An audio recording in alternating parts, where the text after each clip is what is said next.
Tuesday, February 25th, 2025, and the U.S. is apparently starting the process of leaving the United Nations, so that's interesting. I've got that for you this morning. Aluminum deal between Russia and the United States, and how's that going to impact Quebec? And if you know the amount of aluminum that Quebec supplies to the United States, you know bigly. Appeal has been denied. Ruby Dhalla, we're going to start there, but she tried and failed to hold the Liberal government or the Liberal Party to account on their leadership race. And, I guess that's it then, right? So Freeland or Carney, but they're all as bad as each other. And is there a worse one? I don't know. I'm not sure. Is Carney worse than Freeland or is Freeland worse than Carney? Appeal, Jagmeet Singh, pension day. Is that today? Did he get his pension today? Is this the magic day that he's finally served his 6 years and gets his pension? On Ukraine, Poilievre is the same as Justin, is the same as everybody else too, and that's interesting. And the fact that they're very similar is really been put on display in the losers debate that we're going to go through here, and it's just unbelievable. They all kind of sniff each other's farts all through the whole thing in French. And if it was going to be a French language debate, why couldn't you just have translators, them speak English because they usually speak English, and then translate to French? This whole, we get to just listen to the translators. Everybody in Canada who is not in Quebec just gets to listen to the translators. Why do we do this? It seems weird. Anyway, lots to get to. Let's get to it. First, Ruby Dhalla says, appeal filed for the millions of Canadians who believe in democracy, free speech, and fair elections. On Friday, I fought for change, progressive policies, and for members who want to return the Liberal Party to the center, putting the power back in the hands of the membership and not in the establishment. I'm not giving up. And not very long after, appeal denied. Ruby Dhalla says, my leadership campaign was to put power back into the hands of the grassroots and bring the party back to the center with progressive policies that would deliver results. I was disqualified. My appeal to the establishment was to fight for the millions of Canadians who believed in democracy, free speech, and fair elections. The appeal was denied. This is not the end, but the beginning of a new movement of truth. And so then she says the same in French.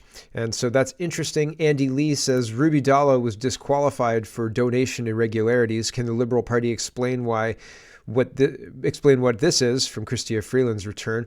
Why was this not flagged, and where other candidates were other candidates equally scrutinized?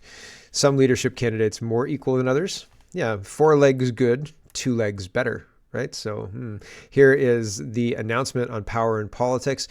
Cat Canada says, to no one's surprise, the Libs have rejected Ruby Dhalla's appeal.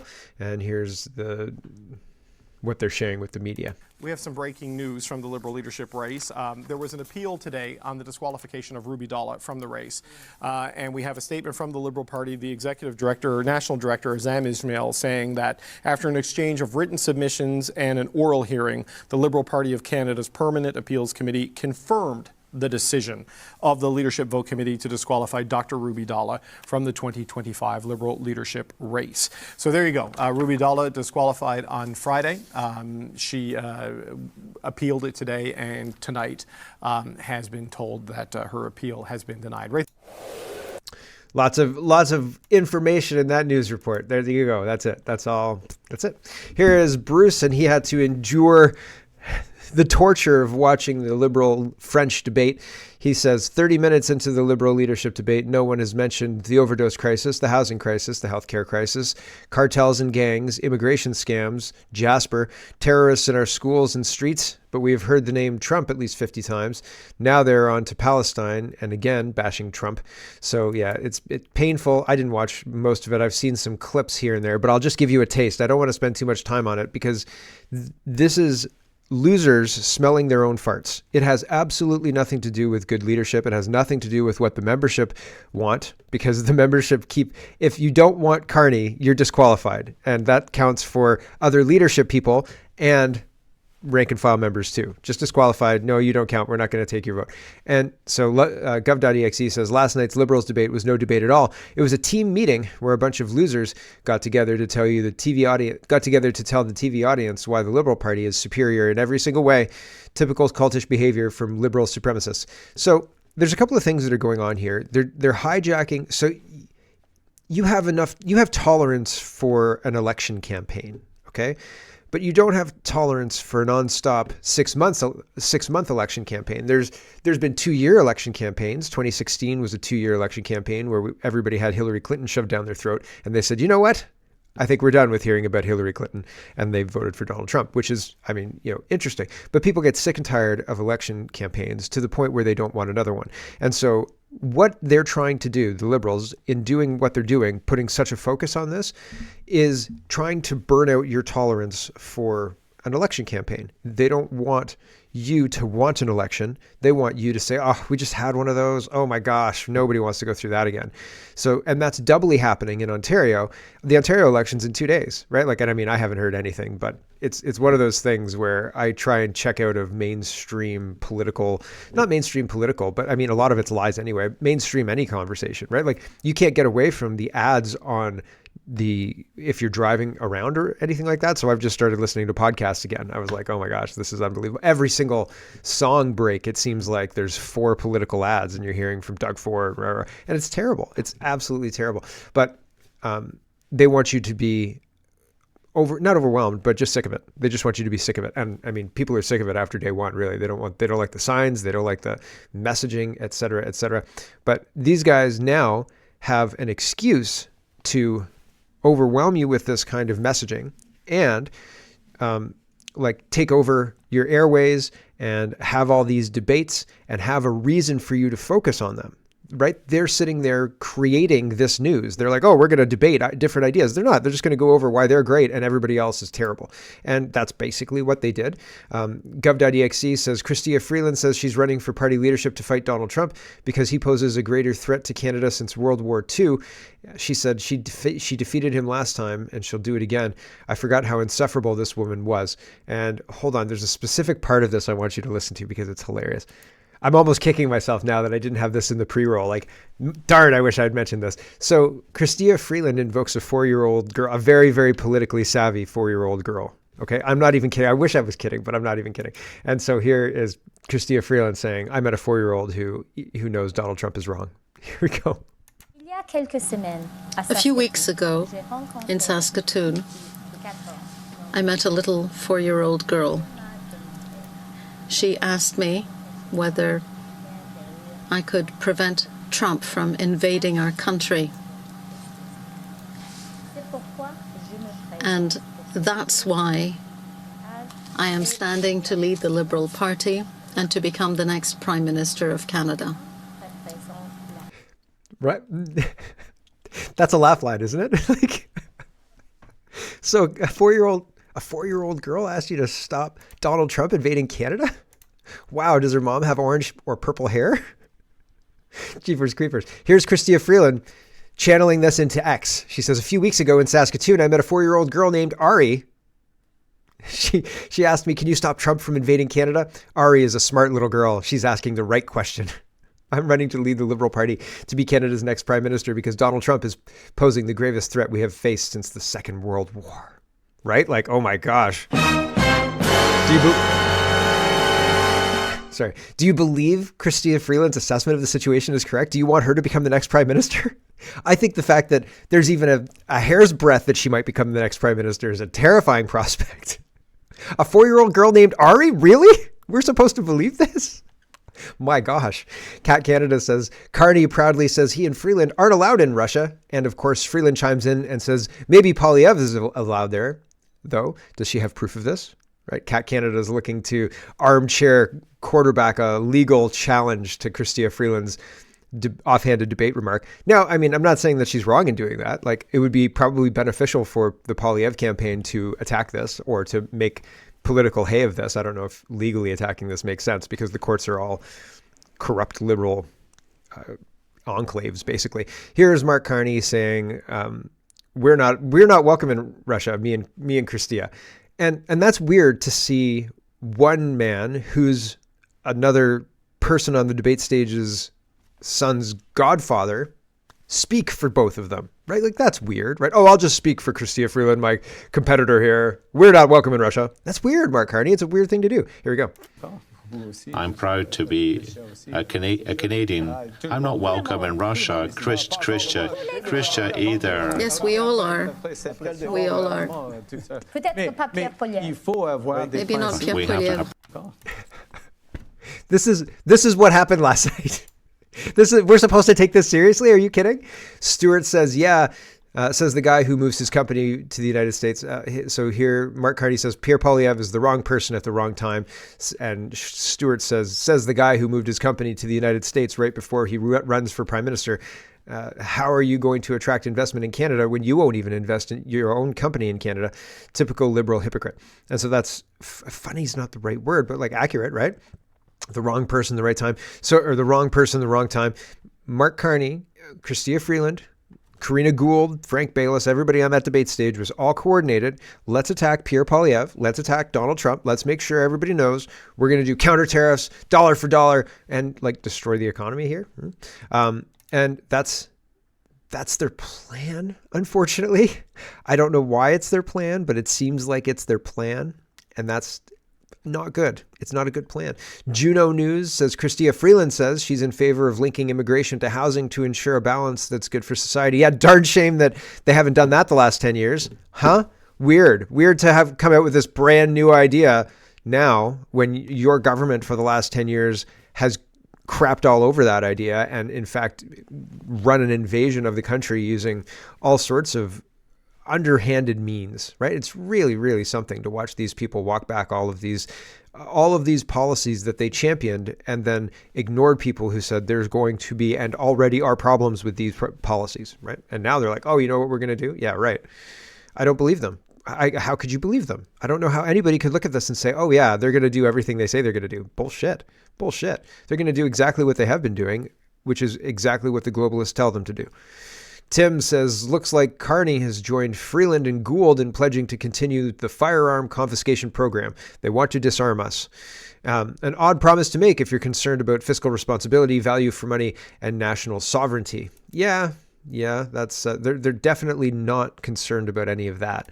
Here's the proof that they're not. Laurie Goldstein says, my latest column, Trudeau government will waste $10.7 billion, that's with a B, this year on ineffective programs that don't work. So if you think the Doge waste is bad, Canada has a much smaller economy and we're spending, at least $10.7 billion on ineffective programs that don't work. So if your stated goal is X, like less deaths, and your action for getting your stated goal is give addicts more drugs, right? When the less deaths, which is the stated goal, doesn't occur, they don't end the program. They just buy more drugs. They say, oh, the problem here is we didn't have enough drugs, right? They double down, triple down on bad policies using the failure of the previous bad policy as an excuse, which is just incredible because if it failed before, why would doubling down on it make it successful now? Like you're not actually addressing any of the issues. But that's very classic of this government. And we're in a washing machine where we can't address anything. So weird, right? Like it's a really, really strange way to be governed. But I don't feel that we're in any kind of participatory democracy at this point in time. We're being told what to do by, it seems like, an occupying force. Rebel News says Mark Carney calls for dollar tariffs in a potential trade war with Trump, claiming they'll have maximum impact on the United States and minimum impact for Canadians. Almost nobody believes this. Like everybody in the comments are saying, like, what are you talking about? Do you understand just basic economics, man? Like you're a former governor of the Bank of Canada and England and you don't get this? What? How can that be possible? And so that's interesting. Alberta Leonidas consolidates it all down to 3 words. That's a lie. He says that's a lie. It is a lie. It is a lie. Basically, yep, it's a lie. And he knows it.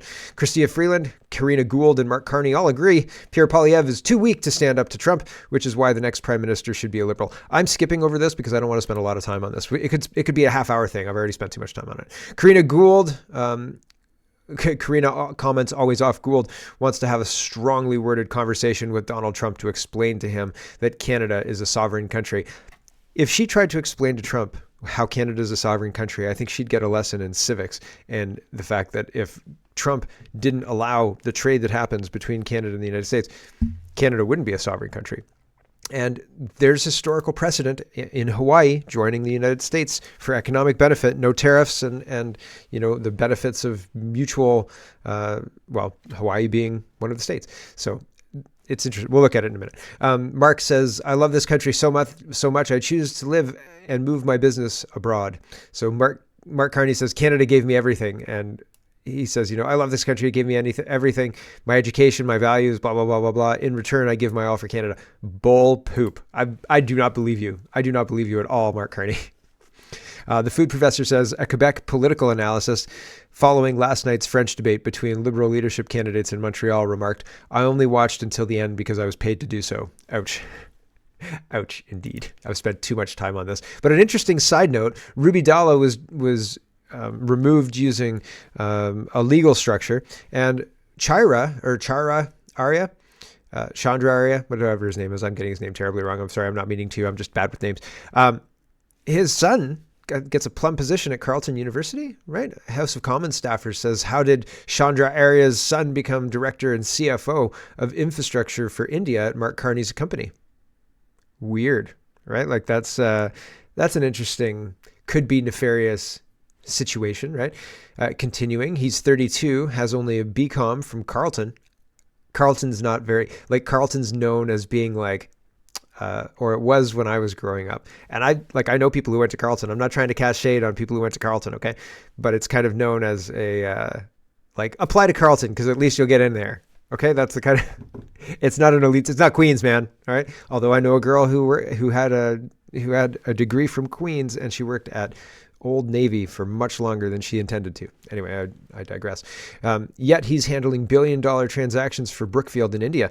It seems odd to me, doesn't it? One would expect someone a little more experienced with maybe an MA from a more prestigious school, Harvard, even Rotman or John Molson. Now, Arya has been with Brookfield before Sir Carney got there, but his time there does jive with how long the Liberals have been in office. 24-year-old graduate. Dad used a connection and got him a job as an analyst. Seems legit. Anyway, very, very interesting. Could be a rabbit hole that you might want to explore, but maybe there's nothing there. Maybe it's completely above board and, Arya gets disqualified and his son works at Brookfield uninterrupted and they're two independent things that have nothing to do with each other. Could be. Who knows? Let's talk about elections because I guess maybe we're going to have another one or two or three in Ontario and Canada in the next little while.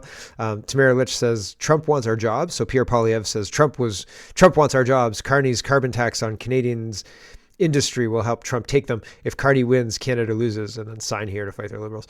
And Tamara Litch says, Trump wants our jobs. This is a disappointing take from you and your team. Trump wants border security to prevent drugs and terrorists from entering his country. You're starting to sound like all the rest of them, and it's not a good look. Yeah, there's been a notable turn, and people who were previously full on board with Mr. Poilievre are no longer giving him the pass that they once were. And that's interesting. Although there are a lot of people, and I don't think Tamara Litch is among these people, but there are a lot of influencers out there who are being funded by the Conservatives for preferential takes or friendly takes, let's say. And that's interesting to note, right? But Tamara Litch saying, not a good look, Poilievre, is interesting. CTV News is reporting Jagmeet Singh says he's still the right person to lead the NDP despite falling support. So he doesn't have the support he once had.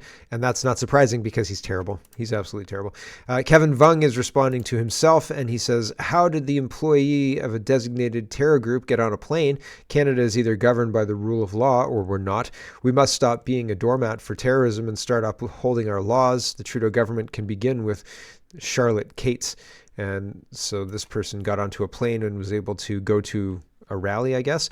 And Kevin Vung continues. He says, if Justin Trudeau had not prorogued Parliament, we could demand answers from Safety Canada Minister David McGuinty on whether being designated a terror organization means anything anymore.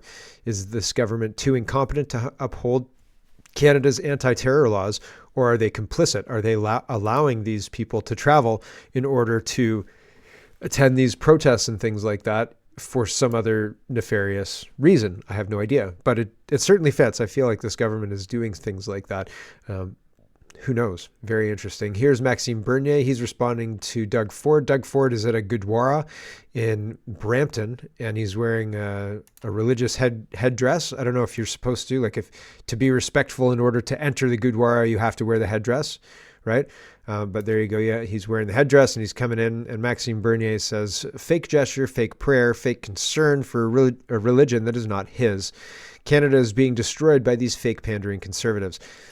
Can you not be an economic conservative that looks after the economy and looks after and doesn't have to pander to the religious aspect of all of the areas, religious areas that are represented in Greater Toronto area? Can you do that, or is that completely impossible now? Right? It's weird. It's weird that we have a situation where the premier is begging for votes in religious areas. It seems like Trump doesn't do that. It seems like a lot of governors and states don't do that. Maybe they do. Maybe the governors do.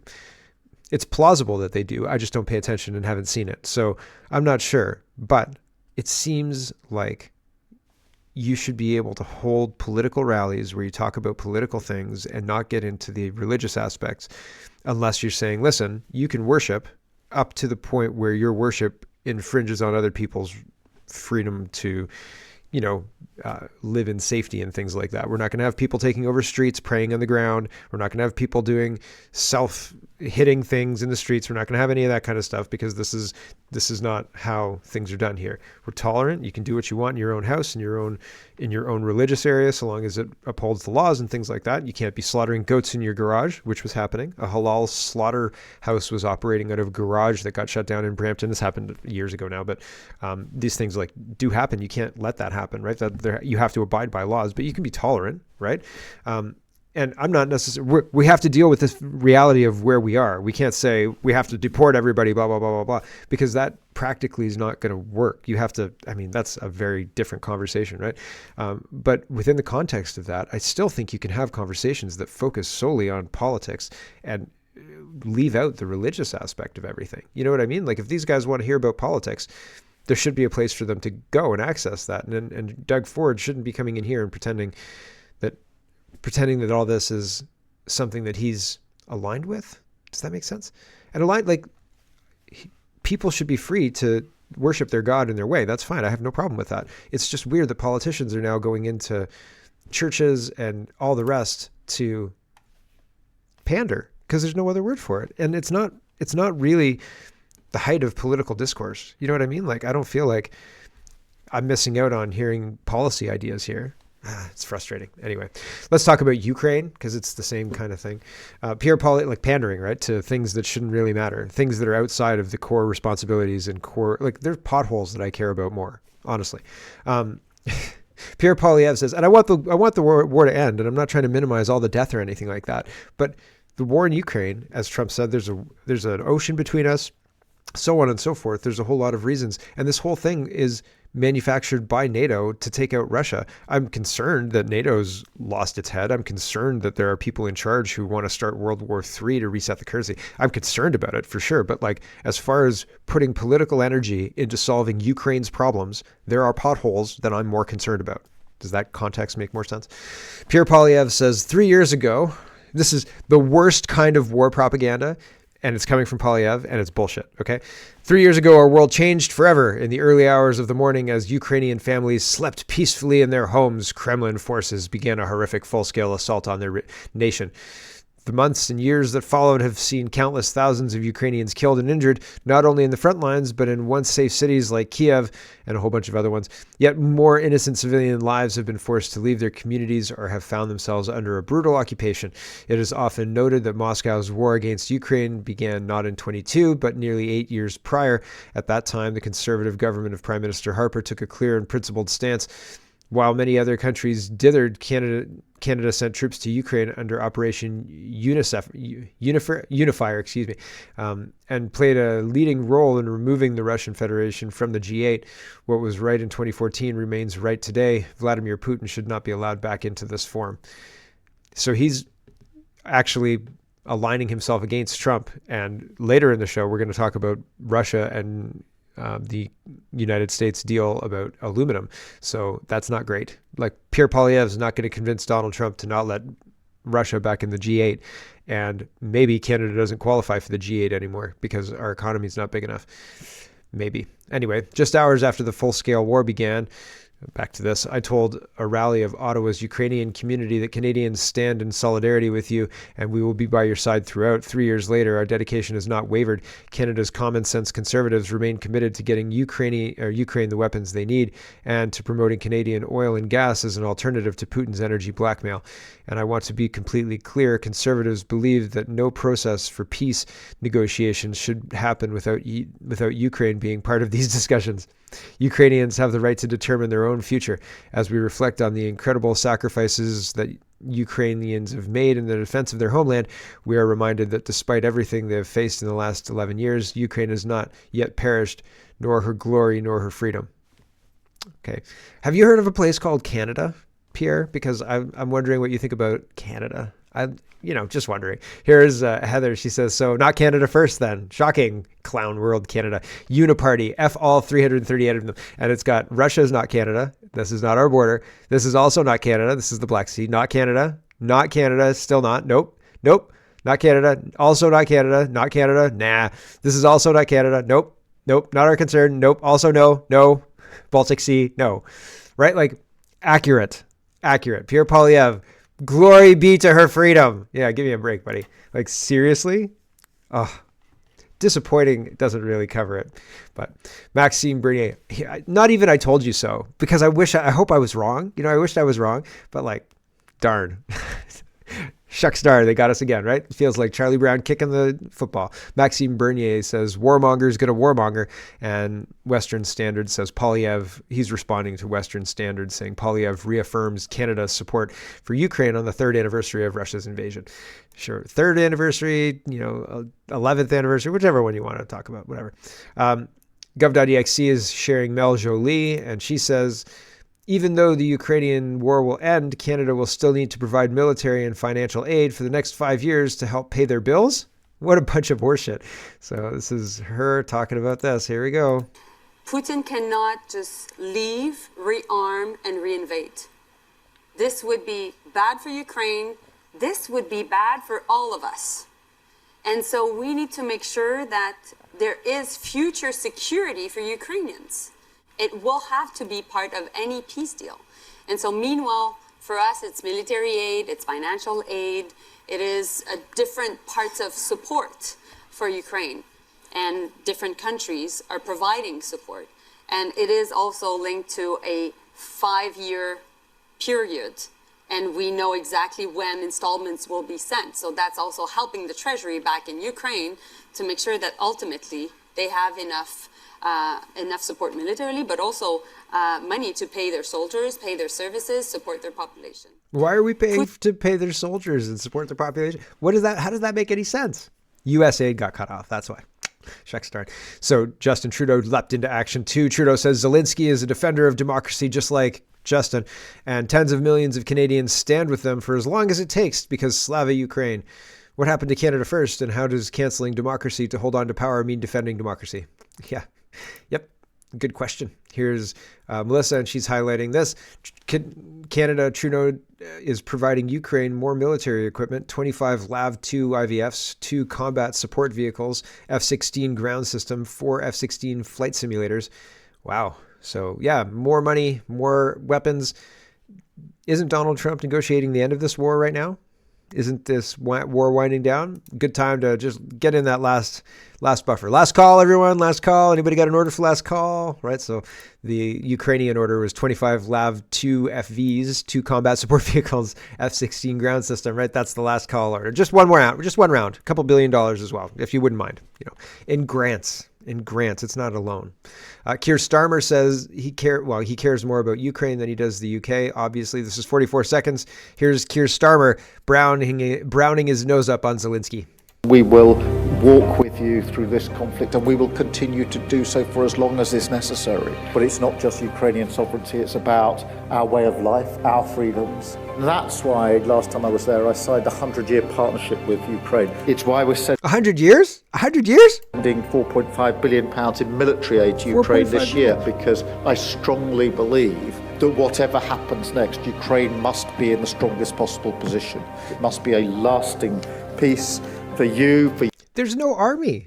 There's nobody there to defend the people. Like, what are you going to do? Send a drone army? hold on.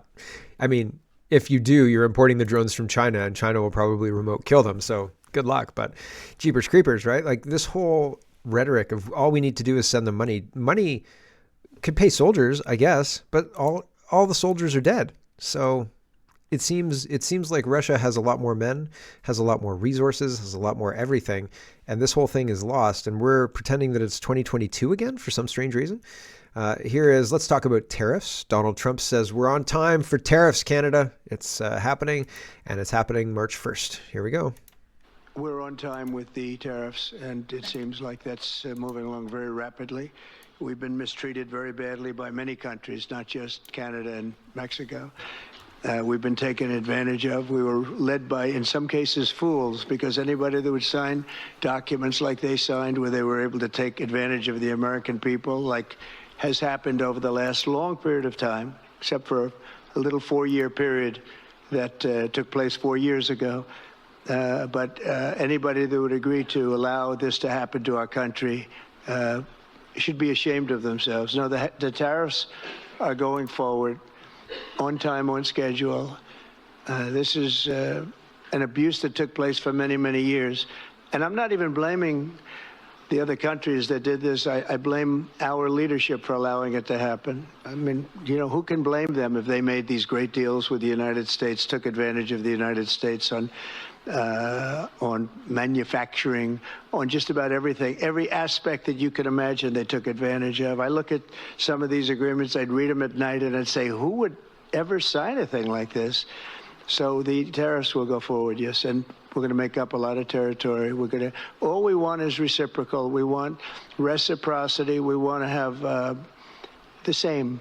So if somebody charges us, we charge them. It's very simple, but it'll be very good for our country. Our country will be extremely liquid and rich again. Plus, we're doing other things, as you know. We're finding tremendous waste, fraud, and abuse.